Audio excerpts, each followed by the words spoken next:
Good morning, SA Wine lovers, and welcome to the Save SA Wine live stream. This morning we are again talking a little bit about our bubblies. Yesterday was CapClassiqueDay, and we had a fantastic day. Like I said yesterday, we interviewed we interviewed 6 of our leading producers of CapClassique, and all those podcasts are on our websites, are in this group, and definitely worth listening to.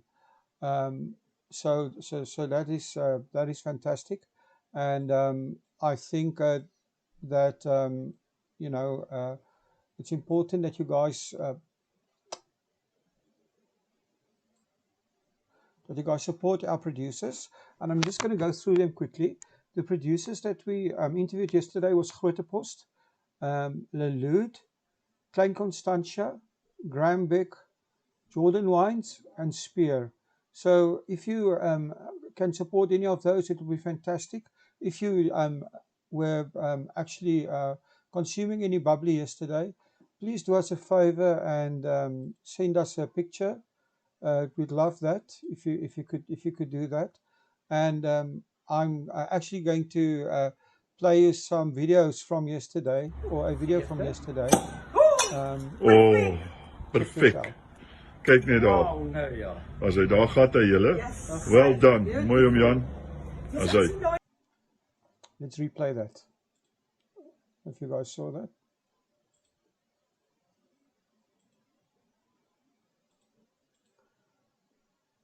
So having a bit of a problem with my video player. Here we go. Oh, perfect. Awesome, right? Kyk net daar. As hy daar gaat hy julle. Well done. Mooi om Jan. So if you guys have any more guys opening their bubbly with a sword, please send that to us. That's really impressive.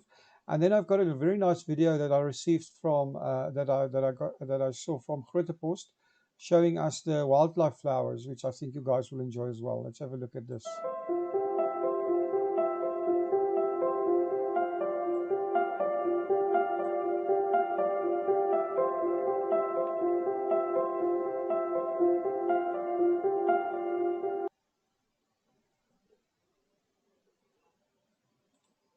So that's just to give you guys an idea. If you guys have a time to go down to Groote Post or want to see more of the wildlife flowers, this weekend is a great time to actually go down to the West Coast and to see some of this.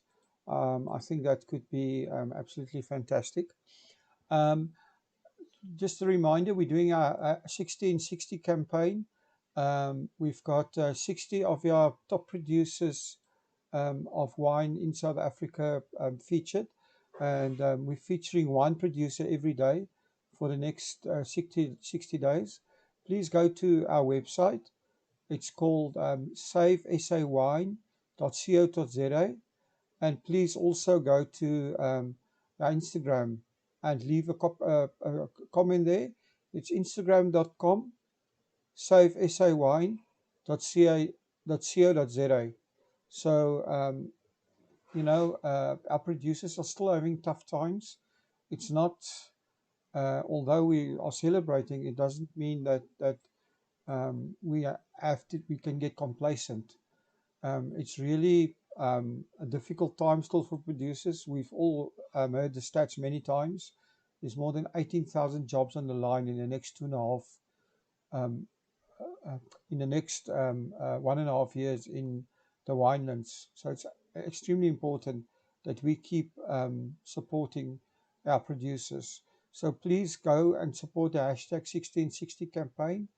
And our featured producer of this morning is Groote Post, because of that's our featured podcast. And I'm going to play the podcast with Groote Post now.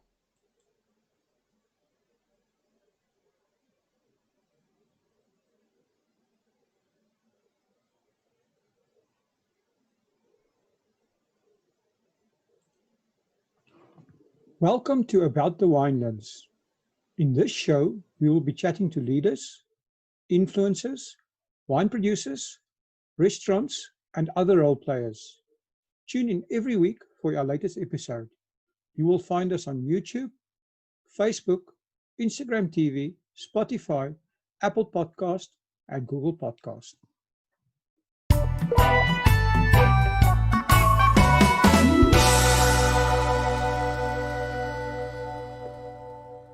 Welcome back to About the Winelands. Today I'm speaking to Lukas Wentzel. Lukas is the winemaker at Groote Post. Good morning, Lukas, and welcome to About the Winelands. Yeah, thank you very much. Thanks for the invite. It's really special, and thanks for choosing us. No, it's an absolute pleasure. Thanks for taking the time out of your busy schedule. I know everyone is extremely busy at this stage, so that's very nice of you. Lukas, pleasure. Can you tell us a bit about yourself and how you became involved in the wine industry? Yeah, I grew up in Cape Town, everything, and then after school I went to the army. I was still one of the guys that went to the army, and after that I worked a little bit and then went to study agriculture, and then later on it became winemaking at Elsenburg Agricultural College. I've finished there in 97, 98. I started working at Lamott Wine Estate as assistant to Jacques Boorman. And 2001, I started my first vintage, and I'm here since then. 19 vintages. That's me in a small package. So you've basically been at Groote Post since the beginning, right? Since it was. There was Adi Barnhorst was here for a small period, and also another winemaker, and then I joined, and I've never left since. They can't get rid of me. Amazing. So tell me, Lukas, I mean, Groote Post has an interesting history as a farm, but also as a winery. Can you tell us a little bit of that history? Yeah, it's actually a very rich agricultural history. And because of what happened in the Cape in the early 1800s, I mean, this whole area was known as a big part of it was known as the Groene Kloof. And that was mainly to supply fresh produce to the passing ships and also to Cape Town. It was very good for vegetable farming, also for oats. And then, so it's got a rich history, because you talk about wheat farming, and you talk about the first merinos to the Cape came here. And because this was so very good for cattle, they had to put up later on, because of cattle theft, they had to put up posts to protect the farmers against this raids. And one of them was the Groote Post, the biggest one, obviously, the Groote Post, and that's what it means, Groote Post.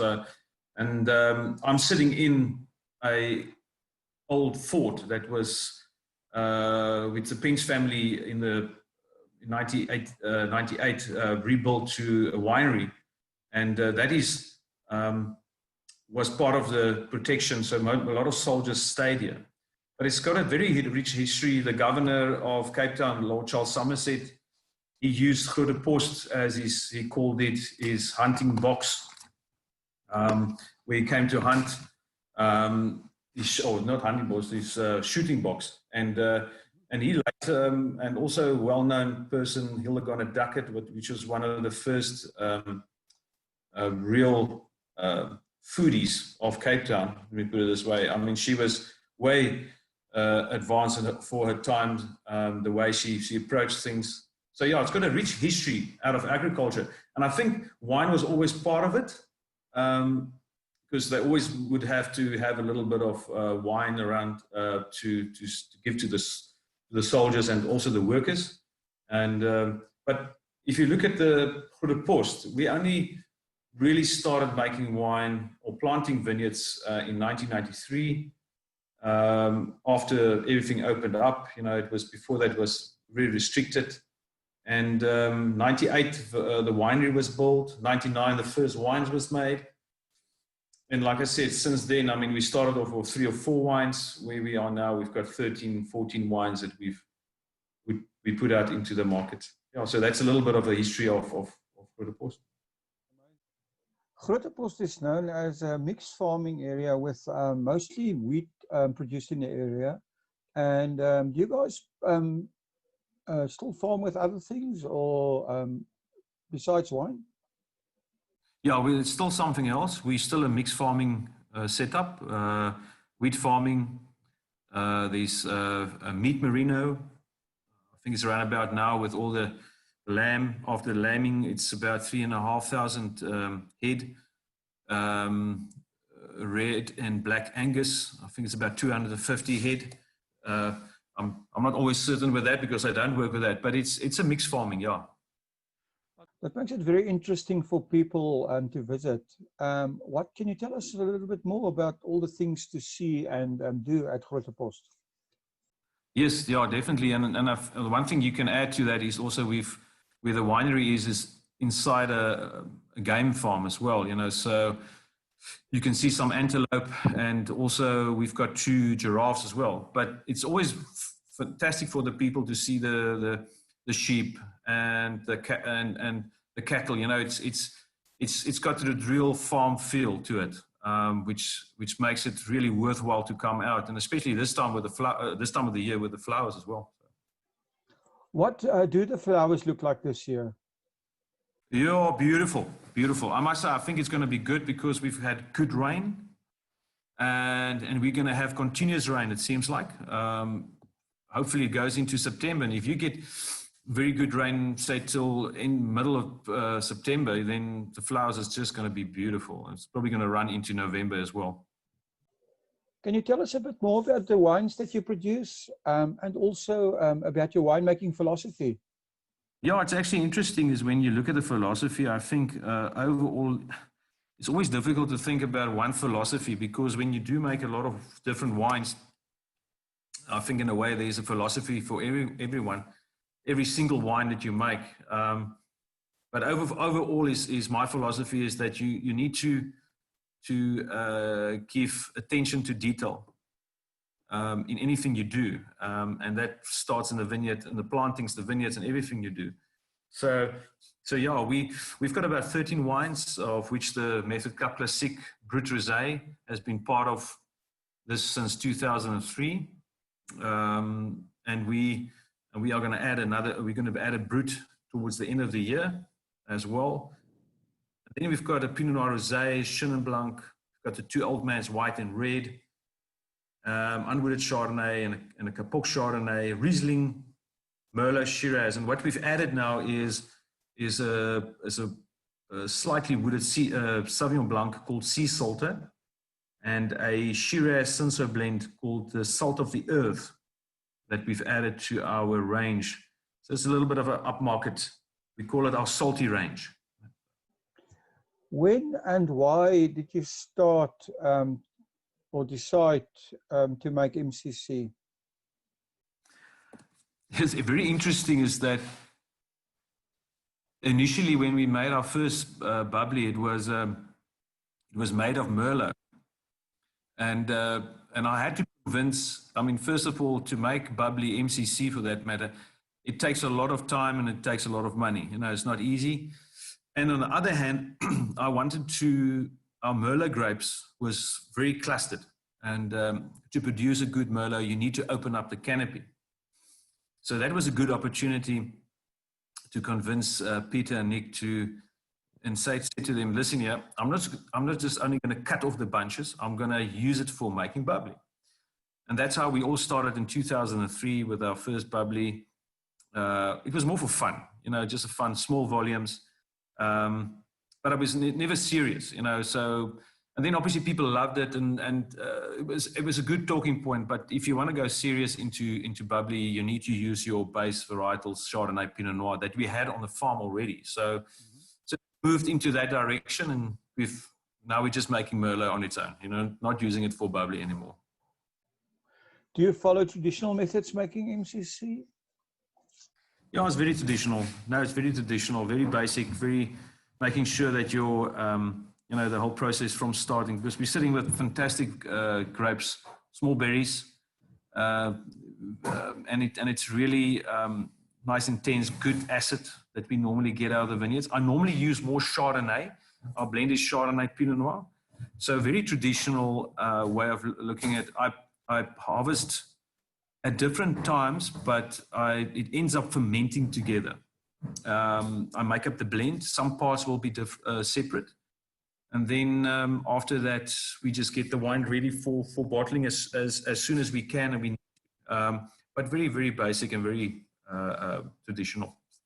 Okay, that's awesome. So, and where are your MCCs mostly sold? Mostly in South Africa? You export as well? MCC is mainly in South Africa. We export a slight little bit we sold to the Netherlands. I think we're moving a few bottles, and also to the UK. That is our biggest markets, but mainly South Africa. Do you think that will change in the future? I think obviously the competition in that market from the Spanish and the Italians, you know, with Prosecco, and also of course the French with Champagne, is very stiff. So do you think the export markets will grow over time? Obviously, that's now a big question, because that's I think a lot of work needs to be done still, and I think to understand MCC. I mean, your overseas people, I mean, it's difficult for them to, probably they don't know the name. So it's going to take a while. But then again, I think South Africans are more catching on to MCC. I think the MCC Association has done a fantastic job in educating people about MCC in South Africa. And I think you could see it in sales. I think it's been one of the better selling wines in the last couple of years in South Africa, and the world for that. But I think still work to be done in overseas. I must say, I think people in overseas understand the other products better. But picking up from especially from the UK, there's a lot of effort going into that to buy MCC from South Africa, and people are enjoying it. So I can only see that growing. But I think our base will always be, for a certain time still, is locally. Okay. I see September 1 is a CapClassiqueDay, where you guys are using the 1st of September as spring day to also sell some of your CapClassique wines. Do you have anything special planned as a celebration for the 1st of September? Yeah, what we're going to do, we've got these beautiful flowers. So yeah, what we're going to do is we're going to have a champagne breakfast. It seems like it's going to be at this stage a nice day, open day, a lot of sun. So what we'll do is we'll have a very nice champagne breakfast in the flowers on the 1st of September, which is probably throw in a little bit of oysters as well, if we can hold of some, which is going to be great. So we will make a nice photos and with all the flowers. So beautiful occasion. I think what we're mainly going to do is we'll do it on our own as at the winery, and just celebrate this beautiful product that is MCC. So Lukas, do people, if we want to come for this, do we need to book? Yeah, we will let you know. We will put it on our website and get it out there. I think Peter's already working on it, but they can just go to our website or to our other social medias. It's our Facebook, Instagram, and Twitter. That's at Groote Post. That's that, at Groote Post. So they can just go and visit that Facebook, Instagram, Twitter, and also our website, www.grootepost.co.za. Yeah. That's awesome. We will put the links down in the description as well. Sure. And, I think Peter will send it on to you as well. Yeah. Once we have the details, we'll promote it on our group and on our sites as well. Yeah, something else. I mean, we've all just come through this lockdown, and the whole coronavirus palaver has forced basically everyone to rethink their business models. Do you guys have any changes or new ideas in mind?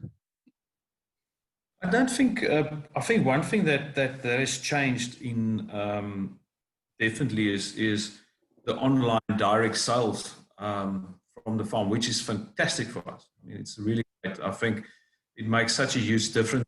So suddenly, most of our sales go directly to the people. You know, yesterday we've done so many deliveries in the last, after the first lockdown and now the second lockdown, the orders is coming in. And I think people are picking up onto that. I think direct sales at least for the next year, will be very popular. You know, people, because the people get good deals from the wineries. They expose to wines that they've never probably would have tried.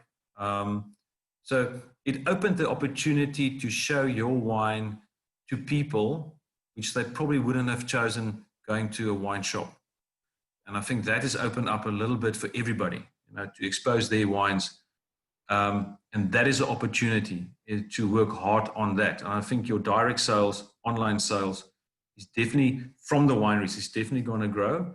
But it all depends. If you look at people, how they react now after in phase 2, some people don't care anymore. So they just get together and they go to restaurants. I mean, I'm on the beaches, but time will tell. People forget quickly. But I think at least for a small period, at least, I think direct sales is definitely going to be there. And the opportunity it's almost like a rebirth. So you can come out and reinvent yourself, you know. So I think that is the opportunity. Yeah, that's very interesting. I mean, the whole idea of direct to consumer, because the internet cuts out the middleman. I mean, we've all seen it in Europe and especially in America with Amazon. So, and you know, but this also opens another thing in, and that is from a winery perspective, if you use distributors or traditional sales vehicles, ultimately you don't necessarily talk to the end consumer yourself. But with a direct to customer, it becomes more and more important to actually get your story out to the actual, you know, the drinker of the wine. How do you guys do that? Do you use social media? Do you have any, you know, things that you do to actually talk to your customers on a regular basis?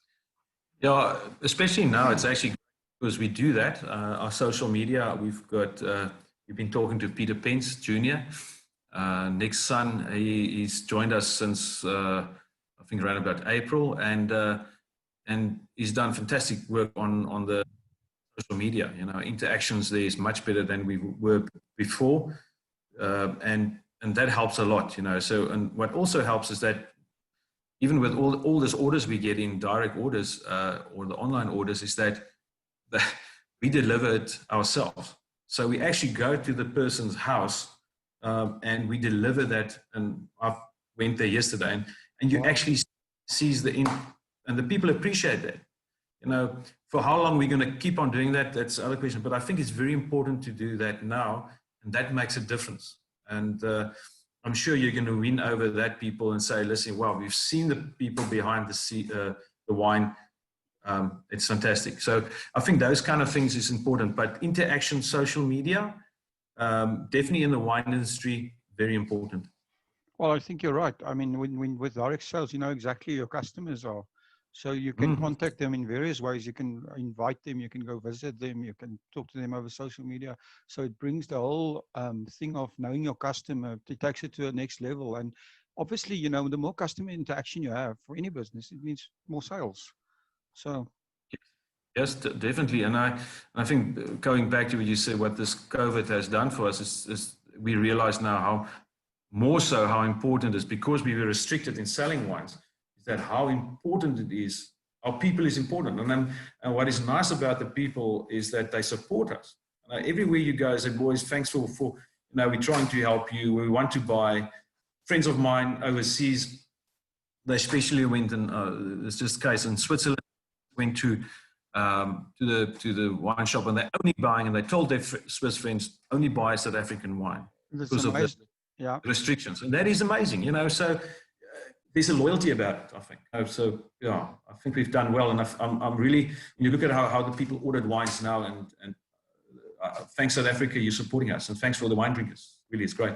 Well, that is amazing. I mean, like you say, also people overseas. I was seeing in our Facebook group, somebody said they actually were shopping for wine in the UK, and there was a couple buying a New Zealand wine. They approached them and said, go put that back on the shelf and go take a South African wine. Yeah, so that's right.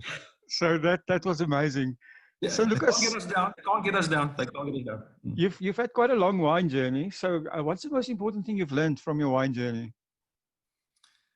The one thing, you're never too old to learn, and you're never too old to make mistakes. And I think what the most important thing is to really always try to invent something new, try something new, still take the risk as you go on, because things change. Very interesting is that what I've learned is that how people that when I started off, Blanc Fumé, Sauvignon Blanc was very popular. And in the time I've been making, your more fruity styles came out and became very, very, very popular and that's how the styles changed. Chardonnay was more important in 1992. Less now. So those things is to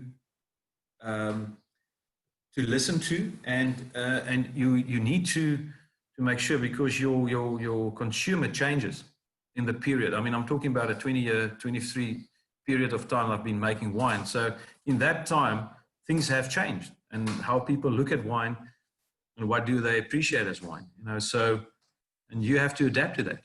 And I think that's important. Is to make sure that you're adaptable. And then again, going back to what I said, is that the main and the important thing is to give attention to detail. That's very important. And stick to what you are good, what you're good in. And that is important. Good, excellent. Lukas, I ask this to everybody, can you give us your very own wine, or maybe in this case, the MCC quote?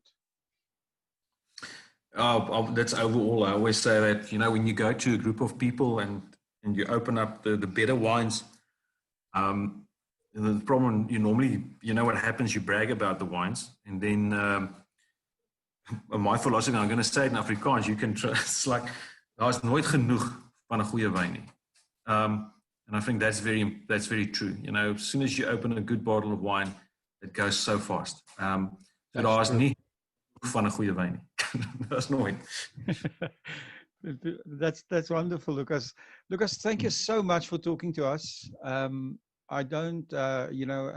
think people will find this very, very interesting. And maybe you just want to repeat again how people can get hold of you guys if they're looking for you. All right. At the moment, I just want to say we're running a special as well. So on social media, you can get hold of us on Facebook, Instagram, and Twitter at Groote Post. That's your link. And then also www.grootepost.co.za. That is our website. Our telephone line is 022 4922 825. We try to, at least within a day or two from the order, that to get the wines to you. On the 1st of September, we will get it out. People will see that on Facebook is our champagne breakfast that we have on a farm between the flowers. So that is the links and the platforms that they can get hold of us.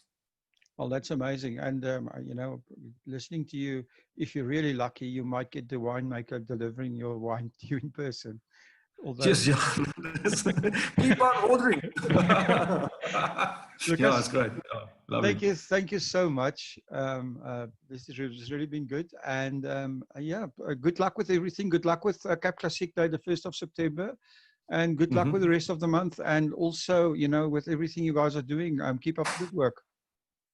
Thank you very much. And again, thank you very much for choosing us for this exposure. We really appreciate that. And we would love to have people listening and some other people. Tell your friends to come and visit Groote Post. It's really worth the drive. It's a little bit of a dirt road, but it's amazing. But thank you to you guys, and thanks, Will, and good luck. Thanks. Ciao, ciao. Thank you for supporting our show. If you would like to get more exposure for your business, please have a look at our sponsorship options. Thanks again for supporting About the Winelands. Please follow us on YouTube and on our social media channels. All details and links are in the description.